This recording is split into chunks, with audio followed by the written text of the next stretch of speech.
안녕하세요. 테슬라 뉴스를 전해드리겠습니다. 오늘 주식은 707.94달러로 2.05% 상승을 했고요. 장 마감 후에는 702달러로 0.84% 하락한 것을 보실 수가 있습니다. 자, 그리고 3대 지수를 보시면 다우지수는 0.53%, 나스닥은 1.05%, 그리고 S&P 500은 0.65% 살짝 상승한 것을 보실 수가 있고요. 그리고 10년물 국채금리가 1.603%로 1.6% 위로 올라갔거든요. 그럼에도 불구하고 주가가 상승한 데에는 부양책이 크게 한몫한 것으로 보여집니다. 자, 오늘 테슬라 뉴스는요, 세미트럭에 대해서 좀 준비를 해봤습니다. 2021년 3월 11일 테슬라의 제롬 길런이 현재 자동차 사장이죠. 회사에서 새로운 역할을 맡을 것이라고 SEC 파일에서 발표했습니다. 이제 길런은 테슬라 헤비 트러킹의 사장으로서 모든 대형 트럭 관련 문제를 처리할 것입니다. 길런은 자동차 프로그램, 공급망, 서비스 인프라 개발에서 단연간의 경험을 쌓았으며 프로세스 관리 조직 개발에 큰 기여를 했다고 언급했습니다. 회사가 처음으로 대형 트럭 시장에 진입할 준비를 함에 따라 길런은 방대한 경험을 활용하여 세미트럭 개발에 엄청난 영향을 미칠 것으로 보고 있습니다.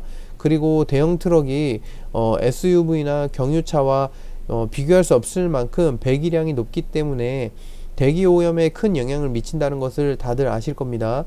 그래서 세미트럭 생산이 시급하고, 그리고 그동안 세미트럭 생산에 제동이 걸렸었는데 그 이유는 바로 배터리 때문이었죠. 그런데 작년 4680 배터리가 발표가 되었고 샘플이 나옴과 동시에 베를린에 배터리 공장이 세워지면서 세미트럭 생산의 가속도가 붙기 시작했습니다. 그것은 배터리로 충전 속도와 장거리 주행이 개선되었다는 뜻이겠죠. 자, 그럼 길런이 테슬라 헤비 트러킹 사장으로 부임하였는데 어떤 사람인가 잠시 볼까요? 길런은 테슬라 자동차 부문 사장이며 모델 S를 소개할 때 종종 등장을 합니다. 신차를 소개할 때 나왔던 사람인 만큼 테슬라의 핵심 인물임은 확실합니다. 머스크 형님 다음으로 높은 서열에 있는 자가 제롬 길런이 아닌가 생각됩니다. 미시간대 에너지 기계공학 박사의 학력을 가지고 있으며 과거 세미트럭 개발을 총괄하고 모델 S를 담당했었습니다. 그러면서 자동차 부문 부사장에서 사장까지 승진을 한 그런 인물입니다. 그만큼 실력에서 입증을 받았다는 것이죠. 그런 그가 이번에 세미트럭 총책임자로 갔다는 것은 테슬라가 앞으로 트럭 사업에 박차를 가하겠다는 전략으로 풀이가 됩니다. 세미트럭은 2017년 11월 16일 처음 공개가 되었는데요. 모델 3에 들어가는 전기 모터 4개로 구동되고 500km/h 배터리 팩이 들어갈 예정인데요. 장거리 모델에는 900km/h의 팩이 들어갈 것으로 전문가들은 예상을 하고 있습니다. 물건은 적재하지 않고 90km에 도달하는데 5초, 36톤 적재 차량은 20초가 걸린다고 합니다. 참고로 일반 트럭은 96km 도달에 5분이 걸린다고 하네요. 제가 알아본 자료에 의하면 그렇습니다. 그런데 믿기지가 않네요. 5분이라니. 그리고 오프로의 경사에서는 104km의 속도를 유지할 수 있다고 하네요. 완충 시 800km를 주행할 수 있고요. 이 거리면 서울에서 부산 거리가 405km 정도 되니까 거의 왕복이 가능하다는 결과가 나옵니다. 그런데 더 대단한 것은 이 주행거리는 적재량을 최대로 한 기록이라고 하네요.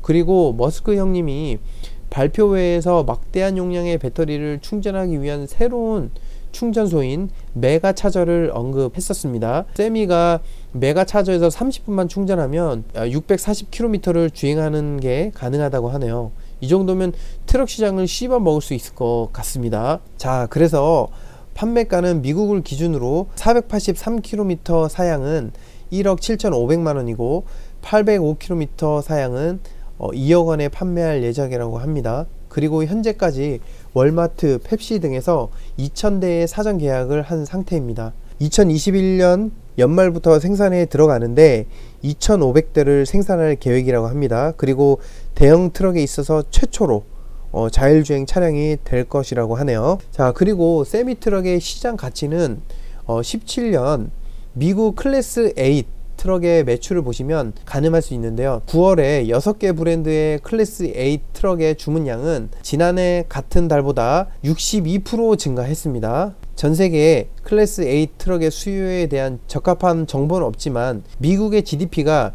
20조 달러라는 측면, 그리고 전 세계 GDP 대비 4분의 1을 차지한다는 점을 고려했을 때 클래스 A 트럭의 전 세계 수요는 연간 200만 대가 될 것으로 추정할 수가 있습니다. 한 가지 더 첨부하자면 중국에서 판매되는 헤비 듀티 트럭이 110만 대이며 9월 전년 대비 91%, 지난해 첫 9개월 대비 78% 증가한 수준이라고 하네요. 저는 이 정도로 많이 판매가 될 줄은 생각을 못했습니다. 현재 판매되는 트럭의 평균가인 17만 5천 달러로 추정을 하고, 현재 예상되는 대로 매출 총이익 20%로 잡고 19년도 판매량 1만 대, 20년 판매량 5만 대를 추정한다면 세미트럭의 매출 총이익은 각각 3억 5천 달러, 17억 5천 달러가 될 것으로 예상됩니다. 물론 이 비용에서 영업비용이 빠져야 하지만 모델 3의 기계적 구조 및 디자인을 공유한다는 점에서 R&D 비용은 최소화되었을 것이며, 테슬라는 마케팅 활동을 거의 하지 않기 때문에 지출은 최소화될 것으로 보입니다. 이런 점을 고려했을 때 매출 총이익의 20%에서 영업이익에서 빠지는 부분은 거의 없을 것으로 보이네요. 만약 테슬라 세미트럭이 전체 클래스 A 트럭의 시장 점유율 10%만 차지하더라도 모델 S와 모델 X가 럭셔리 차량 시장에서 빠르게 시장 점유율을 확보했다는 점을 고려하였을 때 세미트럭은 약 10에서 15억 달러의 순이익을 22년에 달성할 수 있을 것으로 보입니다. 저도 개인적으로 세미트럭에 큰 비중을 두지 않았었는데 이번에 이 자료를 살펴보면서 세미트럭의 시장이 엄청나다는 것을 알게 되었고요. 대형 트럭 시장에 아직까지는 전기차나 수소차 회사가 많지 않기 때문에 기대 이상의 큰 수익을 회사에 안겨줄 것으로 보입니다. 자, 오늘은 세미트럭에 대해서 알아보았고요. 세미트럭이 생산이 되면서 이제 앞으로 더 각광을 받지 않을까 생각이 되어집니다. 자, 오늘은 세미트럭에 대해서 전해드렸습니다. 준비한 소식은 여기까지고요. 앞으로 세미트럭이 생산이 되면서 각광을 받을 것으로 보여집니다. 얼마나 더 많은 수익을 테슬라에 안겨줄지 기대를 해보면서, 자, 테슬라 뉴스는 여기서 마치도록 하겠습니다. 감사합니다. 안녕히 계세요.